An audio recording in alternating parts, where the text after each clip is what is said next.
খেলতে নেমেছিল ফার্স্ট বলে পূর্ব বর্ধমানের বর্ষণ, পশ্চিম বর্ধমানের বারাবণী, মুর্শিদাবাদের ডোমকল, রানীনগর আর আপনার জেলার ভাঙড় তৃণমূলকে ফার্স্ট বলে বেলডাউন করা হয়েছে। পুলিশ এখন ছাতা ধরে আছে তৃণমূলের মাথার উপরে, বলছে দাদা আমার ভিজে যাবে। তার জন্য ওই দাদাকে তুমি আর বাঁচাতে পারবে না, যতই স্যালুট করো ওই দাদা ডুববে। এবার গরিব মানুষের রক্ত ঘামে শক্তির দাম দেবে। সরকার যদি না দেয়, সরকার আমার এই শক্তি এই শ্রম কেনার জায়গা করছে? করছে না। তাহলে কোথায় যাব? এই দোকানটাতে হেল্পারের কাজ করব, ওই হোটেলটাতে চায়ের গ্লাস কাপ বাটি ধোয়ার কাজ করব, ওই ট্রাকটাতে খালাসির কাজ করব, না এই ডেকোরেটার্সে মিস্ত্রির সঙ্গে আমি একটা লেবারের কাজ করব? আচ্ছা করলাম, কাজ করলাম। কালকে যদি এই কাজটা করতে গিয়ে পড়ে গিয়ে আমার পাটা ভেঙে যায়, এই ডেকোরেটার্সের মালিকের এত বড় পুঁজি আছে যে আমার ভাঙা পায়ের শুশ্রূষাও করে দিতে পারবে? নাকি আমার বাড়িতে আমার কাজটা চলে গেলে আমার বাড়ির একটা অন্য লোককে যে কাজ করতে সক্ষম সে কি কাজ করতে পারে তার মতো একটা কাজ ও দিতে পারবে? নাকি ওই হোটেলের মালিক দিতে পারবে? নাকি ট্রাকের মালিক, নাকি ওই দোকানটার মালিক দিতে পারবে? পারবে না। তাহলে তো এটা প্রাইভেট সেক্টর, কারখানা, ফ্যাক্টরি, প্রাইভেট কোম্পানি। এরা তো যদি আমি কাজ করতে না পারি, আমি যদি অসুস্থ হয়ে যাই, আমার চোখ যদি খারাপ হয়ে যায়, আমি যদি 5টা দিন কামাই করি, আমি যদি 10,000 টাকা অ্যাডভান্স নিই, আমাকে বসে যেতে বলবো। কারখানা যদি ভালো করে না চলে, কারখানার মালিক কারখানার গেটে তালা দিয়ে চলে যাবে, অন্য একটা কারখানা আছে সেইটা চালাবে। সরকার এই বেসরকারি কারখানা, দোকান, হোটেল, ট্রাকের মালিকদেরকে বলছে যে তোমার ট্রাকে, তোমার হোটেলে, তোমার দোকানে, তোমার কারখানাতে ওই ব্লকের ওই ছেলেটা কাজ করে, ও মাথার ঘাম পায়ে ফেলে তোমার লাভ করার জন্য কাজ করেছিল, আজকে কাজ করতে পারছে না, তার দায়িত্ব তোমাকে নিতে হবে। সরকার, এমএলএ, ডিএম, ডিডিও, পঞ্চায়েতের প্রধান, পঞ্চায়েত সমিতির সভাপতি, পঞ্চায়েতের জেলা পরিষদের সভাধিপতি এই বিষয়ে একটা কথা বলছে না। কেন? কারণ গোটা রাজ্যটাকে একটা সস্তার শ্রমের বাজার তৈরি করে দিতে চাইছে, যাতে বড় লোকরা, পুঁজিপতিরা, জমিদার জোরদাররা সস্তাতে, বেলা হয়ে গেলে যেমন নেতিয়ে যাওয়া শাকের দাম কমে যায়, বেলা হয়ে গেলে একটু ঢিলে হয়ে যাওয়া বেগুনের দাম যেমন কমে যায়, বেলা হয়ে গেলে হাটে যে ছোট মাছটা বিক্রি হচ্ছিল তার পেটটা যেমন ট্যাপ করে, সেটা যেমন কম দামে হাটের দোকানে ছেড়ে দেয়, ঠিক তেমনই এই রাজ্যের বেকার ছেলে মেয়েদের শ্রমটাকে সস্তার হাটে বিক্রি করতে রাজ্যের সরকার আর দেশের সরকারটা বাধ্য করছে। লড়াইটা তার বিরুদ্ধে, বোমের বিরুদ্ধে বোম ছোড়ার লড়াই নয়, ডাঙ্গের বিরুদ্ধে ডাং ধরার লড়াই নয়, খুনের বিরুদ্ধে খুনের লড়াই নয়।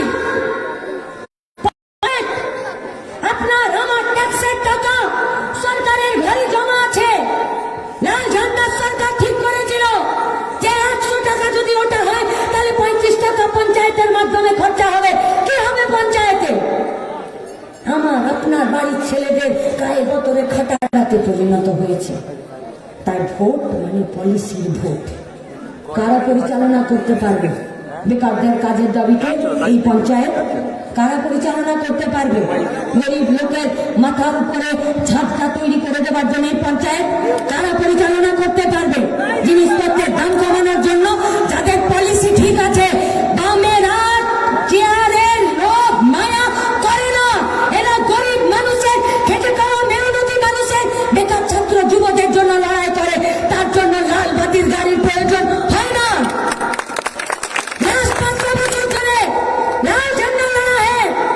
एक भी तृणमूल का पार्टी नहीं लड़े हैं कि 100 दिन का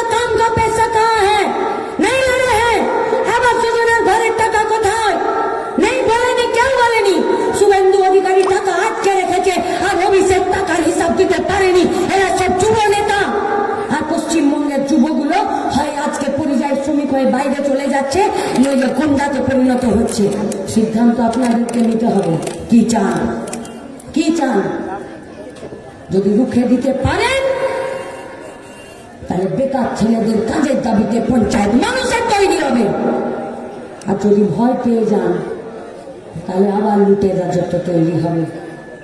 ওরা ভয় পাচ্ছে, এত পুলিশ, এত বন্দুক, এত গুলি, এত বোম, এত লাঠি, এত মিথ্যে মামলা, এত 307, এত গাঁজা কেস, এত পানি কেস, তবু ওরা ভয় পাচ্ছে। ওরা শুধুমাত্র কিসে ভয় পায় জানেন? গরিব মানুষের সাহসকে ভয় পায়, মেহনতি মানুষের সাহসকে ভয় পায়। তাই আজ মেহনতি মানুষ যুক্ত হয়েছে আর তারা সাহস করে নমিনেশন করেছে। তৃণমূল কত 1.5 বছর আগে পর্যন্ত ডজ বাজিয়ে ডিজে বাজিয়ে বলছিল না খেলা হবে, খেলা হবে, ডিগ ডিগ ডিগ খেলা হবে বলছিল না? এই ভোটে একবার বলছে না খেলা হবে, একবার বলছে না। কেন? খেলতে নেমেছিল ফার্স্ট বলে পূর্ব বর্ধমানের বর্ষণ, পশ্চিম বর্ধমানের বারাবণী, মুর্শিদাবাদের ডোমকল, রানীনগর আর আপনার জেলার ভাঙড় তৃণমূলকে ফার্স্ট বলে বেলদাল করে দিয়েছে। পুলিশ এখন ছাতা ধরে আছে তৃণমূলের মাথার উপরে, বলছে দাদা আমার ভিজে যাবে। তার জন্য ওই দাদাকে তুমি আর বাঁচাতে পারবে না, যতই স্যালুট করো ওই দাদা ডুববে এবার গরিব মানুষের রক্ত ঘামে। তাই আপনাদের কাছে আবেদন, লড়াইটা শুধুমাত্র পঞ্চায়েতকে দখল করার লড়াই নয়, লড়াইটা গরিব খেটে খাওয়া মেহনতি মানুষের তাদের ভবিষ্যৎটা কি হবে তার জন্য লড়াই। লড়বেন তো? ভয় পাবেন?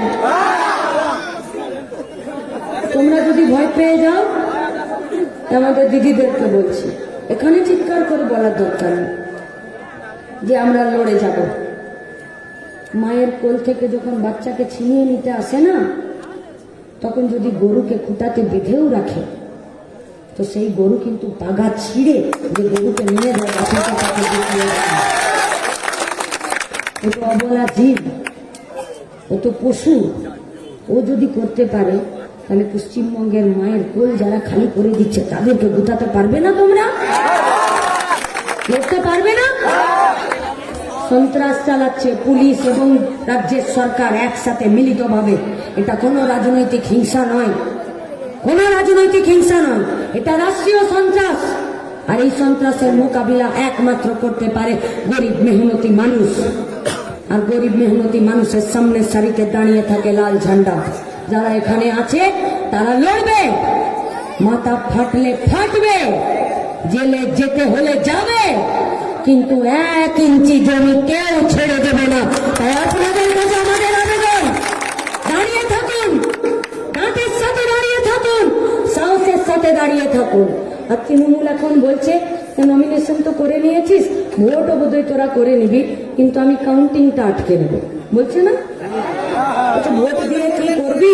কাউন্টিং এ তো আমি দেখে নেব, বুঝে নেব। গায়ে আমাদের কথা আছে, ছোট ছিলাম পাড়াতে মারপিট দেখতাম, একটা রোগা পাতলা লোক একটা মোটা লোক বাঁশ নিয়ে দাঁড়িয়ে আছে, ওকে পিটাবে, তখন বলছে দেখ তুই আমাকে মারলি, আমাকে গাল দিলি, আমার বাপকে গাল দিবি না। আমার বলছে অমুকের বেটা তোকে এই করে, বলছে আমার বাপকে গাল দিলি, আমার দাদুকে গাল দিলি না। দাদুকেও গাল দিয়েছে, বলছে যা করেছিস আমাকে মারবি না। মেরেছে, তারপরে ঠেলে দিয়েছে। তখন বলছে তুই মারলি আমাকে ঠেললি কেন? বল কেন ঠেললি? মানে পারছে না তো, গাল খেয়েছে, মার খেয়েছে, পড়ে গেছে। তৃণমূলের পার্টিটা গুন্ডাকে পুলিশকে সাথে দাঁড় করিয়েও লাল ঝান্ডার নেতৃত্বে 100 দিনের কাজ, আবাস যোজনার ঘর, গরিব মানুষের চাকরি, বাচ্চাদের মিড ডে মিল, স্কুলের মাস্টারদের চাকরির জন্য যে লড়াই, সেই লড়াইকে ওরা আটকাতে পারেনি।